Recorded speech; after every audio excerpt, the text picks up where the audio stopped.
It's always a pleasure to be joined by our next guest here on GCR. You will be seeing him tomorrow night as the Orioles take on the Guardians. That game is on Fox. He is formerly of Baltimore, the great Ken Rosenthal, and he's back with us now here on GCR. Ken, it's Glenn and Stan. It's always great to chat with you, sir. Thank you for squeezing us in, and what I know is probably like literally the busiest week of your year. Well, it's pretty much over, though, the busiest part. Now I've got one more broadcast, and then I'm going on vacation. So things are good, guys. You got me at the right time. Is that a tradition for you? Like you get through the trade deadline, and then you immediately schedule a vacation the following week? It's not always immediately. Basically, I take 1 week in August and 1 week at Christmas. That's it, because stuff never stops. It doesn't so stop. This year, it just works out where I'm taking it right away. Good for you. Ken, let's just start generically. Your reaction to the many moves the Orioles made and the sense that you got around the league about the reaction. I know much like basically everyone else in baseball, none of these were seismic moves, but certainly a large number of moves that were made. Right, and I think fans have to understand that Skubal didn't get traded, Blake Snell didn't get traded, Garrett Crochet didn't get traded, and it was not a great market of players.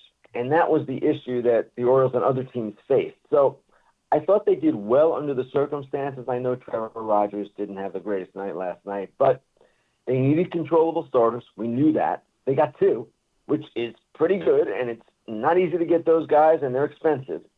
So they did that. They addressed the right-handed bat that they wanted with two guys, Slater and Jimenez. And I thought overall they did okay. The relievers, that part of it's going to be really interesting because you're essentially taking two guys that the Phillies didn't really want and were willing to trade.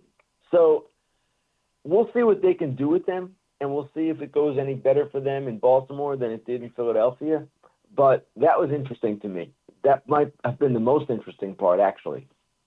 It's funny, Ken, because that to me is the biggest. I can be okay with every move the Orioles made. The one issue I have looking at the roster is I just worry that the back end of the bullpen is going to be their undoing come the playoffs.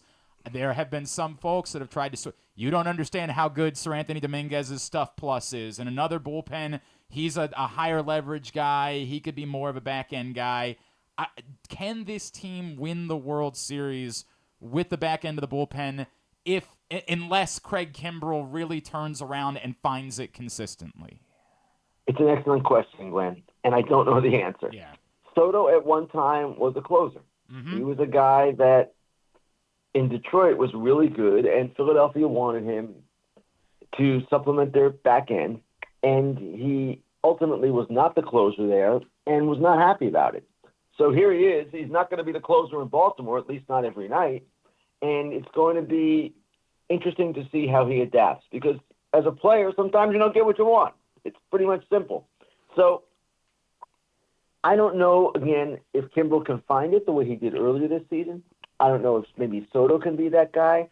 Sir Anthony at one time was a bullpen elite guy. Mm-hmm. So all of these things are in play for them, and maybe they'll unlock some things that the Phillies couldn't. I don't know. Ken, the big takeaway for me is that we're now, 4 months into the David Rubenstein era, him and his group, and they took over 100% control of the team the other day and settled that deal. But is that Mike Elias is finally going to have some financial wherewithal to be more of a player. Is that a takeaway for you? Yes, it wasn't the biggest takeaway because it wasn't as if they took on a $100 million contract. Right. But they did take on some money here. And there's no doubt they took on some money for this year and for next year. And it is clear that they will have more flexibility than they did under the Angelos family in the later years. Yeah. Now, my gosh, Stan, it couldn't be any worse. Wasn't a high bar. It was always going to be a situation where it got better. And I don't know, and I know fans, some of them reached out to me and said to me in comment sections and stuff, why do you think we're not signing Burns? Because I don't know that they're ever going to be in that kind of position where you commit $200 million or whatever it's going to take to a starting pitcher. But they should be able to operate in a way better than the Tampa Bay Rays, the Cleveland Guardians, the Miami Marlins, the Oakland Athletics. Those teams are more challenged than the Orioles should be. The Orioles have challenges. There's no doubt about that. But they should be more leaning mid-market than small market. Makes all the sense in the world. Ken Rosenthal, of course, Fox Sports, The Athletic, Fair Territory. He's with us here on GCR. He washed my cars, my wife and my car last week. It was unbelievable. He flew in. Busy man. Yeah. I don't know how that's possible. Mel Anton used to say you could catch him delivering pizzas sometimes. Love you, Miss Mel. So, Ken, I guess the follow-up to the trade deadline is then the Orioles aggressively return Jackson Holliday to the major league level, and then with the injury to Jordan Westberg, they're also bringing Kobe Mayo up for the first time. And I don't know if the plan really ever was to try to protect rookie status for those guys and, try to get the draft pick next year. But it does feel like there's a little bit more like push to say, hey, we think we have a chance. Let's go take advantage of it right now, right? No question. And even a couple of weeks ago, when I asked somebody in their front office about how far they would go with trading prospects if necessary, because their plan has always been that they'll be better in 24 than they were in 23, that they'll be better in 25 than they were in 24, in 26, and in 25. Understood that. But when you have these opportunities, and this is not just a media person saying this is the reality of the game. When you have an opportunity to win the World Series, and they do, you have to honor that. You have to go for it. So they've done that with their transactions, and they've also done it with the way they've handled the players. Holiday was up pretty early, not at the start of the season, and it was shown for all of our screening that he didn't need to be up as early as he did. He wasn't really ready. So I don't see them as a team that has kind of played games here. They got the extra pick for Gunnar last year, and that was great. So why would they need to? They can do some things and be aggressive. It simply wasn't a spot for Mayo until now. Mm-hmm. And the interesting trade also, guys, I'll get back to this, the Rodgers trade. Obviously, that's one that could bite them if they don't figure out Rodgers, right? And his velo's down from his past years and all that. But, my gosh, Norby and Stowers were never going to play for them. Yep. So they had this excess, and granted, would they have preferred to use it for Turk Skubal? Yeah, but that wasn't getting that done. Right. Yeah. And they took advantage of the opportunity that was there for them, and I had no problem with them. I fully expect that deal could bite them. Not for sure will, but could. At the same time, it got them something that was really hard to find in that market, and that's a guy who's under control for a couple of years beyond this one. Ken, I know that the Eloy Jimenez trade doesn't seem on the face of it big at all. Can you put your finger? I remember watching the spring training game on television where he tore his pectoral muscle, by catching his arm on the fence. Is that what robbed him of what could have been, or has it been a series of things? And he's only 27 years old. Is there anything left in the tank there? It's been a series of things, Stan. It's been one thing after another with him. And, my gosh, you put him in the outfield, he's getting hurt. Yep. That's kind of what's happened with him. But, yeah, there's a lot of potential in there. It's just a matter of the rust coming off and whether he can help the Orioles over 2 months, because they're not going to pick up the option, I wouldn't think. Right. And he's a guy that at one time was Kobe Mayo. It's got better.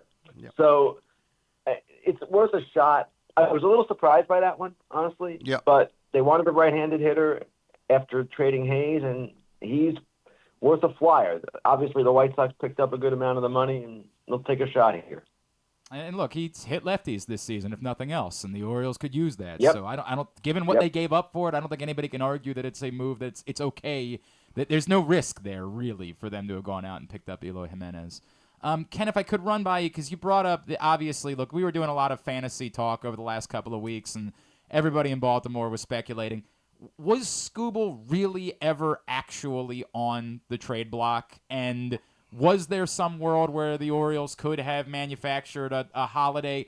Like, what Was there a deal that simply there is just no way it was going to happen, or was it just he never was really actually going to be traded? It was just more like, hey, if you want to give us your entire system, we'll listen. It's kind of a little of both. They are obligated to listen, as any team in their position would be.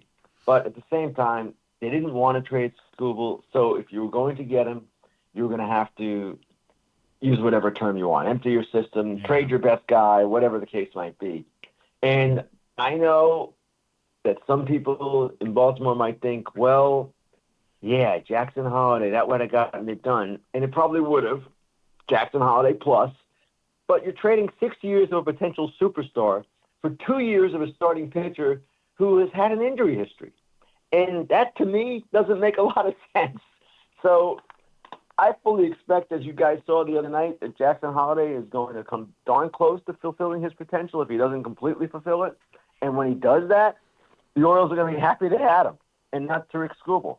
So could you have gotten him if you completely overpaid? Yeah. But no team, no rational team is going to do that. It's just not the way things work. And again, they are in a position where they could trade prospects and they could overpay in certain instances because they had these duplications in their system. But I wouldn't have been down with that kind of trade. I don't think that was a smart thing. Would have been a smart thing to do. Can I do a once-a-week podcast with a young man who lives down in Bradenton who really is a prospect expert throughout a lot of baseball, not just the Orioles. And he told me about this sort of off-the-grid trade the Orioles made where they traded outfielder Billy Cook because they've got so many outfielders, and they got back a right-handed pitcher who actually pitched at Vanderbilt. His name is Patrick Riley. And he tells me that Riley, it's so fascinating to watch Elias, how many levels he's working on. He kind of replaced Baumeister, who they gave up. He was a competitive balance pick last year. And his numbers at the same level of ball are better than Baumeister, who went to Tampa. So Elias really does interesting work. I'm not sure if you're aware of that trade or the players, but just wanted your comment. Sam actually wasn't aware. I mean, I remember the names being moved, but there were, I don't know, 60-something trades. Right. Yeah. Jumped to the top of the list. But your point is a good one. These guys, and it's not just Elias, all the good general managers and heads of baseball operations, they are able to do all these kinds of different things and see the bigger picture. That's their job. Yeah. And some do it better than others, of course. And Elias, it's hard to argue he hasn't done a great job for the Orioles. So that's the kind of move that is under the radar and may work to their benefit. The question always becomes with these things, evaluation. Did they do or evaluate Baumeister properly? Did they evaluate this kid properly? And who will win in the terms of evaluating better? And it also depends, of course, on the player's health and whether he is able to do what he is projected to do. All of these variables come into play. And I actually wrote something today about just how it's so hard to judge these trades. And we all jump and do the winners and losers thing, and it's all fine and it's entertaining, but we don't know what the heck is going on. And we don't know how these players are going to develop. And it's kind of, I wouldn't say it's a crapshoot because there is, of course, expertise involved, but there are a lot of variables that go into whether a trade is successful or not. And when you're dealing with prospects, we're not going to know for years if some of these trades were good or not. Yeah. So for all the talk about A.J. Preller overpaying, for instance, now in some deals he has overpaid in the past. But who knows? It may turn out that the guys he traded for Tanner Scott and Honig with the Marlins are not guys who fulfill their potential. In that case, he did fine, right? So it's hard to judge in the immediate. So you might laugh because the question I was going to wrap with for you, Ken, was of all of the moves that were made, what to you was the one that was the most impactful in terms of someone perhaps changing their reality of winning the World Series this year? Well, that is a fair question in the sense that, Glenn, we've got 2 months here, right? Yep. 2 months for these players to make an impact, and one of them, or more of them, will do that. That part you can judge. We're going to see it right in front of us play out. Jack Flaherty, it would seem to me, and I know Orioles fans might laugh at this after what they saw last year, Mm-hmm. but he would seem to me to be the guy in best position to do that. Now, Jazz Chisholm Jr. has had a great impact on the Yankees already. We'll see if it lasts, if he goes at third base, but he too has had a big impact so far. And those two guys, I would say, looking at the pennant race and what's ahead in these next 2-3 months with the playoffs coming up, I would say right now, the way I look at it, they have a chance to make a big impact. But don't forget Estevez in Philadelphia and Tanner Scott in San Diego, even a Rosarena in Seattle. All of these guys have a chance to do some big things. Ken, I got one last thing from me. The job that Mike Schild is doing in San Diego, is he greatly respected in the game as a real good manager? He is definitely thought of well for what he did in St. Louis and what he has done in San Diego. And yeah, I would say probably Stan, he's maybe a little bit underrated. Yeah. I don't know that he's Bruce Bochy. No, he's not. But he's. It's weird. It's weird that this team last year could not get it together under Bob Melvin, who was a good manager. Yeah. They could not get it for whatever reason. I still cannot figure it out. And then this year, they are really good.